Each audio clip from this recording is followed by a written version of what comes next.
যে নারীর মধ্যে দুইটা বদ অভ্যাস থাকবে, নবীজি বলছেন ওই নারী তার স্বামীর কাছে কখনো মূল্যায়ন পাবে না, ওই স্বামী কখনো ওই নারীকে দেখতে পারবে না। দুইটা বদ অভ্যাস, বিশেষ করে আমার মা বোনদেরকে খেয়াল করা উচিত যে এই দুইটা বদ অভ্যাস যেন আমার মধ্যে না থাকে। যদি থাকে তাহলে আপনি পরিত্যাগ করুন। যদি পরিত্যাগ করতে না পারেন, অবশ্যই আপনার স্বামী কিন্তু আপনাকে দেখতে পারবে না। একটা নারীর বিবাহের পরে যখন সব কিছু ছেড়ে চলে আসে স্বামীর ঘরে, ওই সময় একটা নারীর সব থেকে বড় পাওয়ার জিনিস স্বামীর আদর, স্বামীর ভালোবাসা। একটা নারীকে সবাই যদি খারাপ দৃষ্টিতে দেখে, কিন্তু স্বামী যদি তাকে ভালোবাসে, স্বামী যদি তাকে মহাব্বত করে, স্বামী যদি তাকে টেক কেয়ার করে, ওই মহিলাকে সবাই কষ্ট দিলেও সে কষ্ট অনুভব করে না। এই জন্য আমি মায়েদেরকে বলছি, দুইটা বদ অভ্যাস আপনার ত্যাগ করতে হবে। যদি আপনার মধ্যে থাকে, যদি ত্যাগ করতে না পারেন, তাহলে আপনার স্বামী কখনো আপনাকে মূল্যায়ন করবে না। এক নম্বরে যেই বদ অভ্যাসের কারণে আপনার স্বামী আপনাকে মূল্যায়ন করবে না, সেটা হলো আপনি যদি আপনার স্বামীর বদনাম অন্য মহিলার কাছে করেন। অন্য মহিলার কাছে যদি বলেন আমার স্বামী ভালো না, আমি এটা চাইলে এটা দিতে পারি না, আমার স্বামী খারাপ। অনেক সময় স্বামীকে ছোট করে অন্য মহিলার কাছে তার বদনাম করা হয় এবং অপর মহিলার স্বামীর প্রশংসা করা হয়। অর্থাৎ নিজের স্বামীর বদনাম করে অন্যের স্বামীর কি করা হয়? প্রশংসা করা হয়। আল্লাহ নবীজি সাহাবায়ে কেরামকে লক্ষ্য করে বলেন, সাহাবীরা শোনো, তোমাদের স্ত্রীদেরকে খুব সাবধান করে বলে দিবে, দুইটা বদ অভ্যাস যেন তাদের মধ্যে কখনো না থাকে। দুইটা বদ অভ্যাস যদি তাদের মধ্যে পাওয়া যায়, অবশ্যই আল্লাহ তাআলা তাকে লানত করবেন, অভিশাপ দিবেন, এবং ওই মহিলা স্বামীর কাছে কখনো মূল্যায়ন পাবে না। একটা মহিলা স্বামীর কাছে কখন মূল্যায়ন পায় না? যখন স্বামীর কথা অনুযায়ী স্বামী যা বলে তার উল্টা করে। এরকম কাজ যখন করবে, আল্লাহ কি হবে? নারাজ হবে, আল্লাহ তাকে লানত করবে, অভিশাপ করবে। আমার ভাইরা, মা বোনদেরকে খেয়াল করে শুনতে হবে যে আপনার মধ্যে দুইটা বদ অভ্যাস থাকা যাবে না। যদি থেকে থাকে তাহলে আপনি কিন্তু স্বামীর কাছে কখনো মূল্যায়ন পাবেন না। এক নম্বরে নিজের স্বামীর বদনাম অপর মহিলার কাছে কখনো করবেন না। আজকে দেখা যাচ্ছে আমাদের মা বোনদের মধ্যে একটু সময় পাইলেই, কাজের ফাঁকে একটু সময় পাইলেই অন্য মহিলার সাথে গল্প গুজবের স্থলে গল্প গুজব করতে করতে নিজের স্বামীর একটা বদনাম করে ফেলি। আসলে বদনাম জিনিসটা এমন যে করতে মজা লাগে, কিন্তু এটা করার পরে যে আপনার কি হবে এই চিন্তা কিন্তু আপনার মধ্যে থাকে না।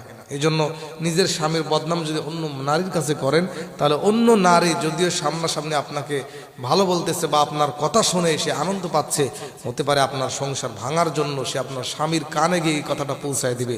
তখন আপনার স্বামী কিন্তু আপনাকে মূল্যায়ন করবে না। আমার মা বোনেরা খেয়াল করে শুনুন, লক্ষ্য করে শুনুন, নবীজি বলছেন মা বোনেদেরকে বিশেষ করে লক্ষ্য রাখতে হবে, নিজের স্বামীর বদনাম কখনো অন্য মহিলার কাছে করবেন না। আল্লাহ তাআলা রাসূলের মাধ্যমে হাদিসের মধ্যে জানায় দিলেন, ওই নারী স্বামীর কাছে সব থেকে ছোট হবে, স্বামীর কাছে সব থেকে মূল্য কম পাবে, যেই নারী স্বামীর বদনাম অন্য নারীর কাছে গিয়ে করবে। শুধু তাই নয়, কোনো মহিলা যদি স্বামীর বদনাম করে, আল্লাহর ফেরেশতারা তাকে সারা রাত্র লানত করতে থাকে।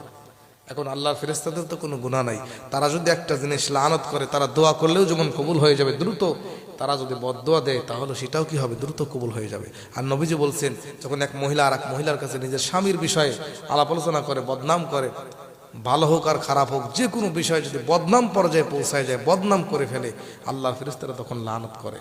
আর এই কথাটা স্বামীর কানে যখন যাবে, স্বামী ওই মহিলাকে কি করবে না? মূল্যায়ন করবে না। দুই নম্বরে নবীজি বলছেন, সাহাবীরা তোমাদের স্ত্রীদেরকে খুব সাবধান করে দিবে, দুই নাম্বার যে কাজটি করলে স্বামীর কাছে কখনো মূল্য পাবে না, স্বামীর কাছে কখনো দাম পাবে না, সেটা হলো স্বামীর অজান্তে কোনো কিছু করা যাবে না। স্বামীর অজান্তে, স্বামী বলছে তুমি বাহিরে যাবে না, স্বামী যখন বাসায় থাকে, স্বামীর সঙ্গে ভালো ব্যবহার করে বাসায় থাকে, স্বামী যখন একটু কাজের কারণে অফিসে যাক, বাহিরে চলে যাক, মাঠে ঘাটে চলে যাক, ওই স্ত্রীর সাথে সাথে, স্বামী বাড়িতে বের হওয়ার সাথে সাথে ওই স্ত্রীও বের হয়ে যায়।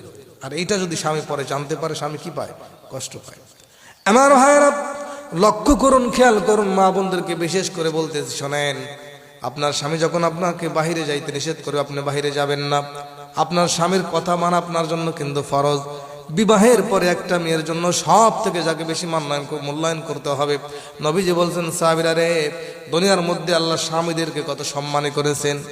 আল্লাহর পরে যদি এই দুনিয়াতে কারো পায়ে সেজদা দেওয়ার অনুমতি থাকতো, আমি নবীজি কোনো মেয়েকে আদেশ করতাম, কোনো নারীকে আদেশ করতাম, সেই যেন তার স্বামীর কদমে সেজদা দিয়ে দেয়। আমার মা বোনেরা, তাহলে লক্ষ্য করুন যে আপনার স্বামীকে আপনার জন্য কত বড় উপহার আল্লাহ তাআলা করেছেন।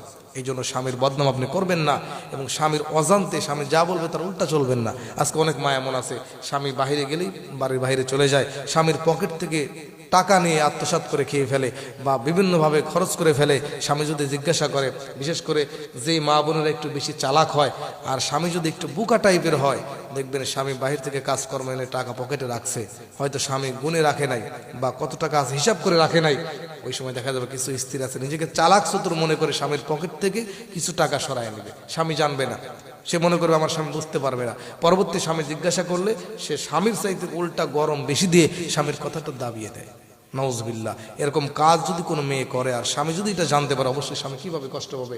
আর স্বামী যদি কষ্ট পায় তাহলে আল্লাহ তাআলা আপনাকে কি করবে না, পছন্দ করবেন না। এই জন্য এই দুইটা কাজ আপনি কখনোই করবেন না। এক নম্বরে যে স্বামীর অজান্তে আপনি কখনো বাহিরে যাবেন না, এবং স্বামীর বদনাম অন্য নারীর কাছে আপনি করবেন না। যদি করেন, এই দুইটা বদ অভ্যাস যদি আপনার মধ্যে থেকে থাকে, তাহলে অবশ্যই স্বামী আপনাকে মূল্যায়ন করবে না। স্বামী যদি জানতে পারে, আল্লাহর কাছে আপনি কখনো মূল্যায়ন পাবেন না। এই জন্য এই দুইটা কাজ আমার মা বোনদেরকে ত্যাগ করতে হবে। আল্লাহ তাআলা আমাদের মা বোনদেরকে এই দুইটা কাজ পরিত্যাগ করার তৌফিক দান করুন।